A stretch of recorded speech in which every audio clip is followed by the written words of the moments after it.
Malaysian Air Force, RMAF, reported that it has detected suspicious flights of 16 Chinese People's Liberation Army Air Force, PLAAF, aircraft entering Malaysian Maritime Zone, ZMM, airspace, Kota Kinabalu Flight Information Region, KKFIR, and approaching Malaysia's national airspace on May 31, 2021. The detection was made by air defense radar from the Air Defense Center, CRC-2, in Sarawak at 11:53 a.m., RMAF said.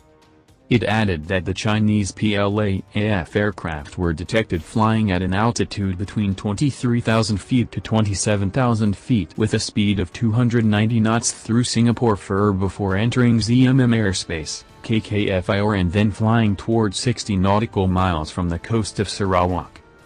The RMAF said it deployed Hawk 208 fighter aircraft from the 6th Squadron of the Labuan Air Base to identify and intercept the Chinese PLAAF aircraft.